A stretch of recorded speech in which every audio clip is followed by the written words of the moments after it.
Broadcasting from the business capital of the world, this is the Podcast Business News Network.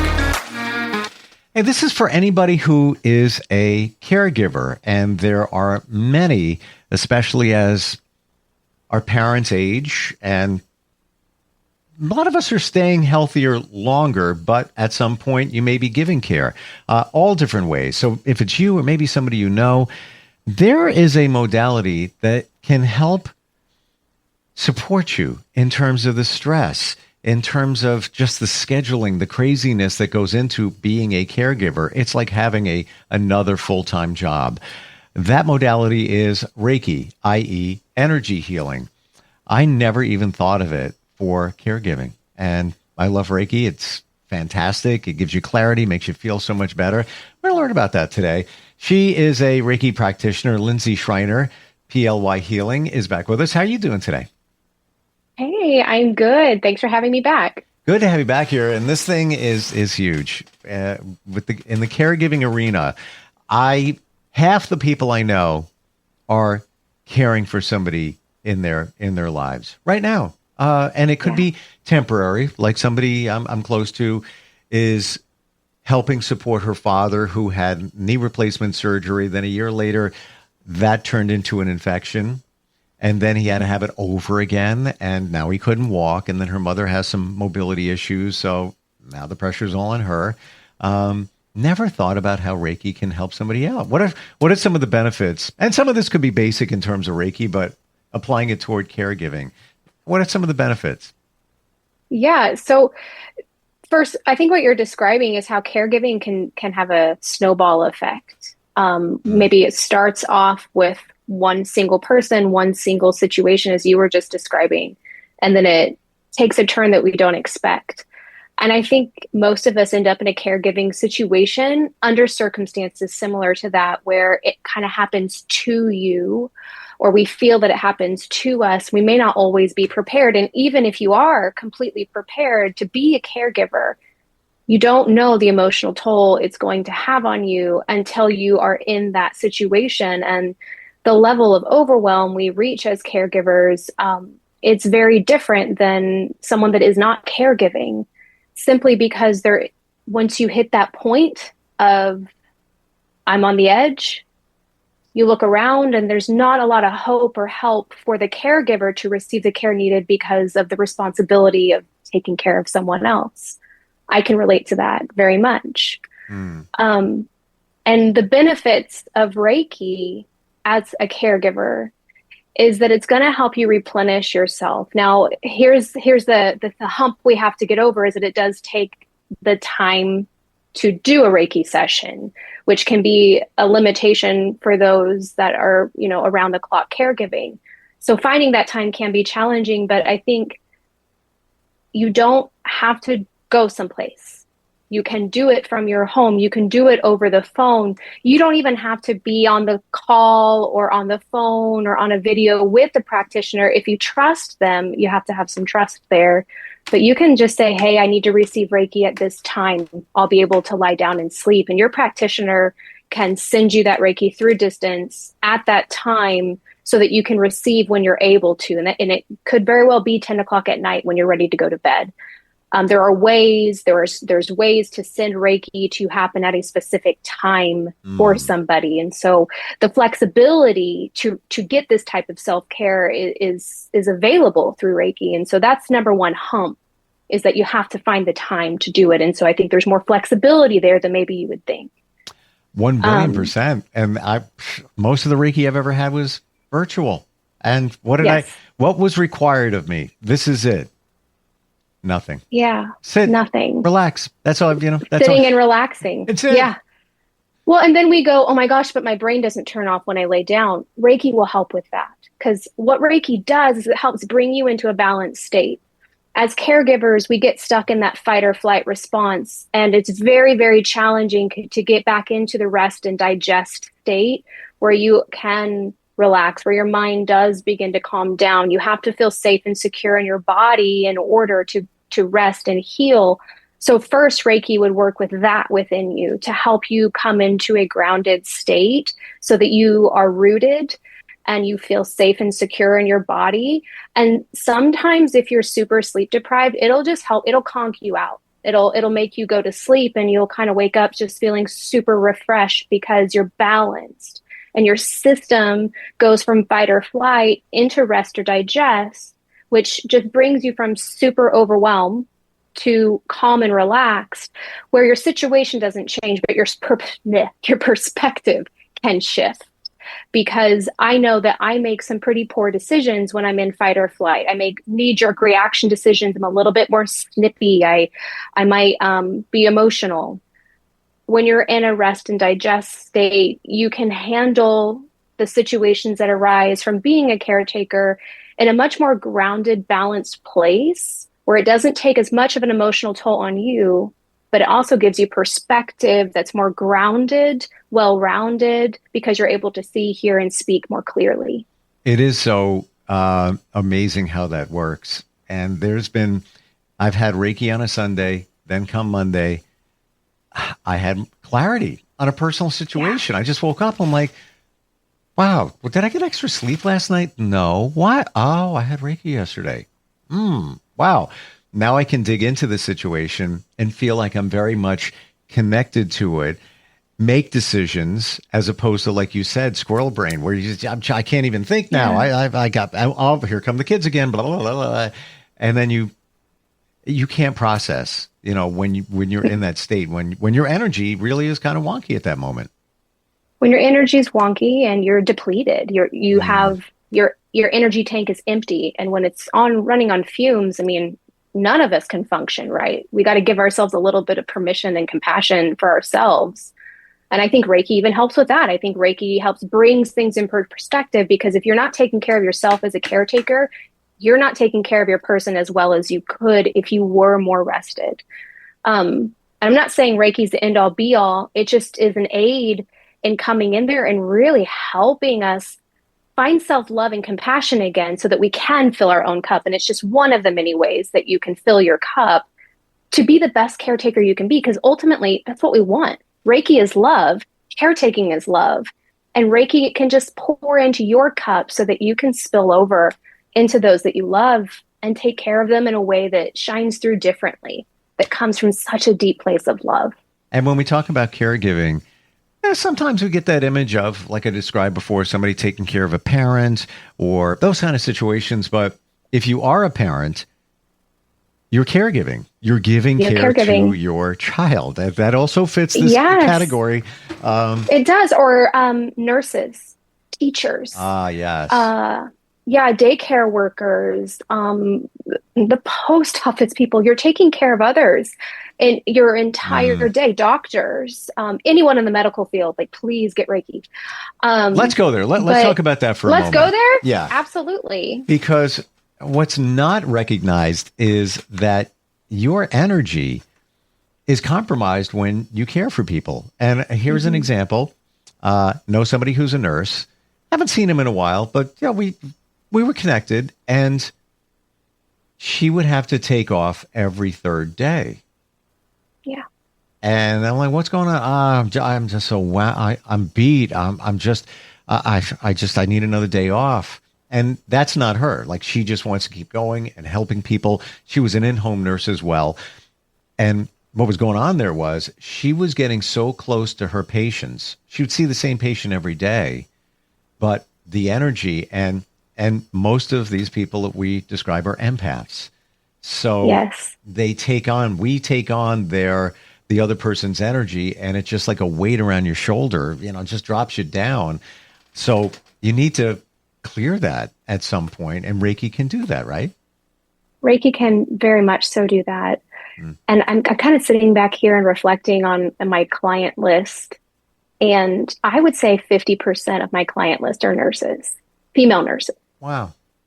And most of them, if not all of them, are empaths. I think that's why women are attracted to that work, not to take it to a super woo-woo place, but women were healers back in the day, especially when the witch trials were going on. It wasn't that they were doing and performing evil witchcraft, it's that they were practicing medicine and helping others heal through plants and energy healing and things of that nature. And And I think that translated through our blood, and those that are super intuitive or empathetic or just have this big heart for healing generally become nurses. Like there's a reason they're doing that job. And we're not taught about what an empath is. It's not even a word that really got thrown around until recently. And so some of us are like identifying as I'm an empath. And so just to explain in case you're listening and going, well, I've heard this, but I don't really know what an empath is. An empath is someone that can feel the emotions of others, but maybe don't even identify that it is not their own emotions they're experiencing. And so perhaps you're in a very good mood and you go into a store and you're standing next to someone pretty close. And then by the time you leave, you're just in this awful mood, or it could be the opposite, right? Where you could be in a bad mood and then be very happy. It's because you've absorbed the energies of other people around you. And as empaths, we do it naturally. Some of us learn it very, very young because of the environments we grow up in, and we begin to read people's energy. And when you're little, it's not much thought process, it's more feeling, and you just keep that. And so it's a part of you. And as adults, if we are children too, as empaths, but if we are not protecting our energy, then you're absorbing energy or people are taking energy from you. And that's what leaves you drained. And that's why we pick up moods that aren't ours, and why we can shift rapidly. And as nurses that are empaths, especially dealing with those that are very ill, and you're around a lot of families and there's a lot of heightened stress in the hospital situation. I mean, living through it for years, there's a difference between a nurse that has very balanced and loving and faithful energy and a nurse that is depleted, overworked, doesn't want to be there. You can tell they're just been worked to the bone and they're exhausted. As a receiver of care for my child, who was an infant in the hospital setting, she was in the hospitals from the time she was 12 weeks old until she was 5. And so her entire first chunk of her world, it was nurses. And I'll tell you, the difference between getting a nurse that is balanced and has her cup or his cup filled is very different than receiving from someone that is depleted. And I love working on people in the medical field because the first thing I teach them is how to ground and protect their energy so that the work we do together from there can build. When you know. Very passionate. No, sorry. I get no. Don't even. I see it. I experience it. Not about me, but I'm going to tell you. I'm the one that would call other people. Like, do you realize you're an empath? You're an empath, like the nurse I just mentioned. Do you realize what's going on? Until I took a strength assessment test at a 34 strengths. My number 2 strength is empathy. So I've had to learn to try to put blocks up, and just kind of protect because I take it on. The old phrase when somebody says, I know how you feel. That's an empath, essentially. Yeah, I can relate. I can empathize with how you're feeling. Right. And some of us we care so much that we actually absorb it so that the other person doesn't have to feel it. And that is theirs, that is not yours, which leads me and walks me into an open dialogue around boundaries, energy depletion. It is just so important for us to have boundaries as humans, especially as caretakers. And Reiki really helps with that because it helps us see where we are lacking boundaries. It brings that clarity in where you're better able to see yourself. Because honestly, we see others. It's so easy for us to see others. And it's frustrating because it's hardest for us to understand ourselves and see ourselves because unless you're standing in front of a mirror, you don't see yourself. You're living yourself. And so Reiki has this great way of putting a mirror in front of you and putting the situations you need in front of you so you can see yourself. And you may not always love the reflection coming back, but we always have the choice of like, okay, I need a boundary here. This is not something I love about myself. And it was self-induced because I didn't have a boundary in place to protect myself from getting to that point. And Reiki helps with that too. It helps you see your shadow self, is what we call it in the energy healing world, the piece of ourself that we keep hidden from the world, not the piece we put on social media that we want people to see. It's that piece that we hide, even from ourselves sometimes. Reiki shines the light to all aspects of yourself.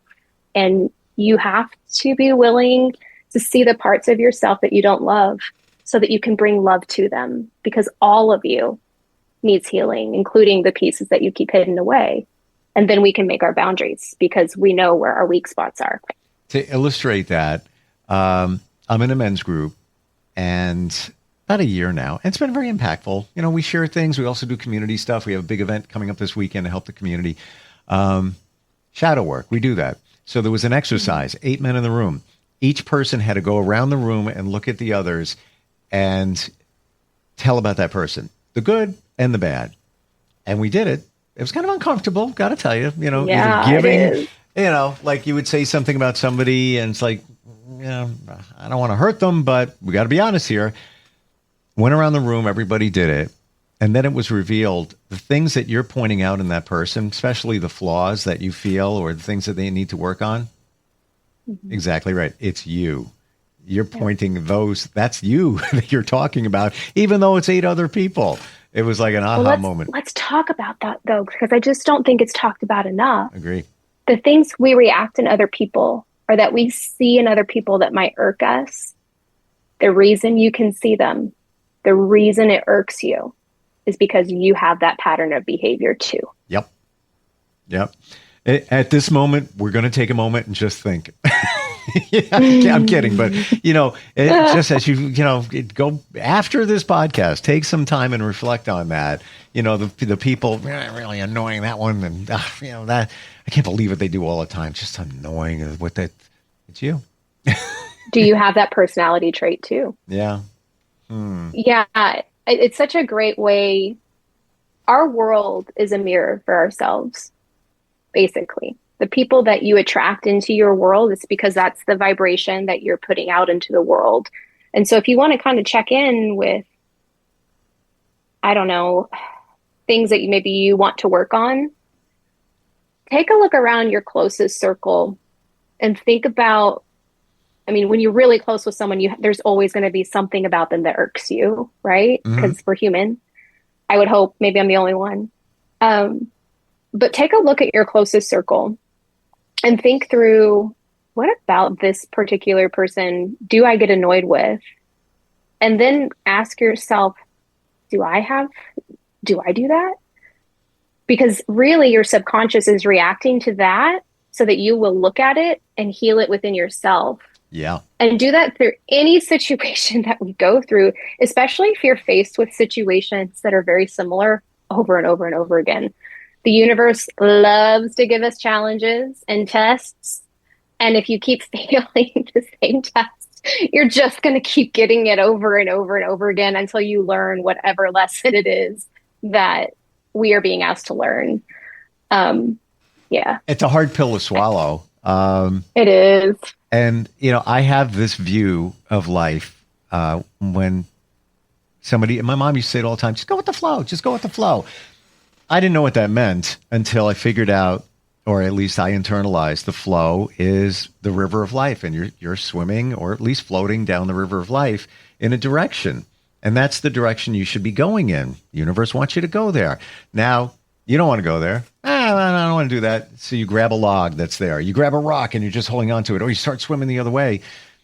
Ultimately, you're still going in the same direction. You're just going to take the long way around, because what is that direction? The lesson you need to learn. And what you talked about in terms of looking at others and what we don't like in them, which is really us, do that after Reiki, because then you'll have full clarity. Because I find that I believe this whole thing, but I find sometimes it's hard to, if you point something out in somebody, it's sometimes hard to see that in yourself. Like, is that really, you really have to go a little deep to kind of make that connection. Reiki will make it clear. It'll help you with that because it quiets down our ego, which generally runs the show.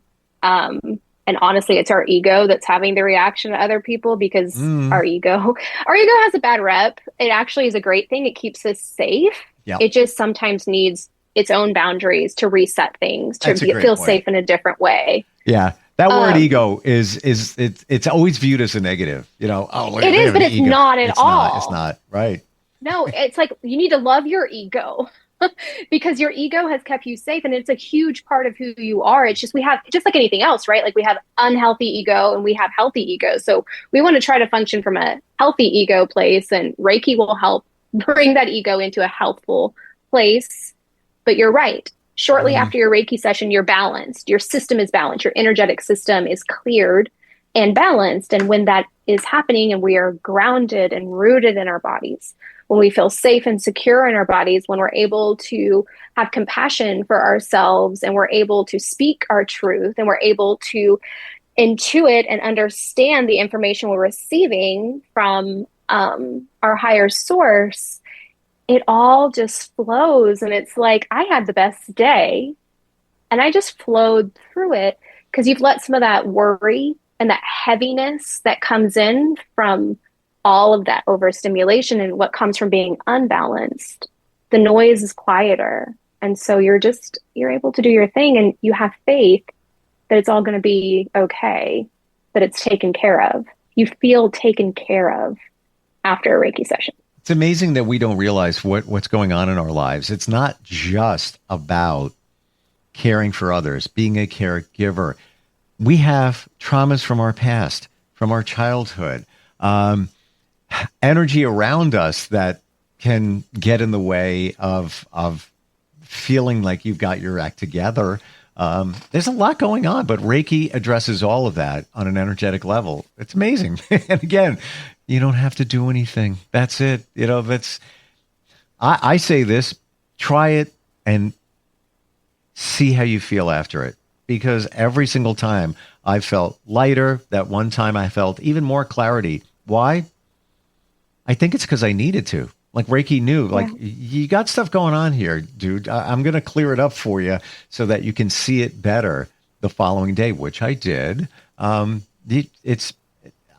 I'm so overdue for one too. Well, I know someone that could help you with that. I do too. And she's really good and very insightful and also gets shadow work and energy very well too. How do we find you? How do we connect with you? Please find me on my website, www.plyhealing.com, and contact me through there. I offer 30-minute sessions for people that have never tried Reiki before, so you can get a small taste. It's definitely not enough time, but it helps those that are unsure if they're ready to experience it, because just a little taste will just make you want more. No, I got you. And it's also some of us have the fear of the unknown. And I know it's easy for us to say that as the person receiving Reiki that, yes, you don't have to do anything. Sit on the couch. You don't. I didn't even talk to a lot of the practitioners that I've had Reiki with. We text, 8:00, just get comfortable. I'll start the session, let you know what I found, or check back in with you, 45 minutes later, whatever the amount of time is. That's it. Yeah. It's like no-brainer. No, it's a no-brainer. It can be, but it also can be intimidating. And that's why I created Reiki connection calls. And you can find that on my website. And what it is you do have to pay to book time with me. But if you book a session, then that fee basically gets wiped out from your Reiki session. It's a way for me to make sure that you're committed to coming. But if you're really on the fence and just want to chat with me as the practitioner, schedule a Reiki connection call with me, because we can meet face-to-face through Zoom. I can talk to you, and it's only $22. And so if you decide not to come this way, it's not that much out of the way. But if you do decide to schedule, then that $22 goes towards your session. Beautiful. So, yeah. And again, this can be done for anybody anywhere on the planet, because it's all virtual. Yeah. Awesome. It's all virtual. Yeah. Linzi, thank you for today. Thank you for the deeper insight on this wonderful thing called Reiki, and we'll catch up soon. Catch up soon. Thank you so much. Thank you. We'll be right back.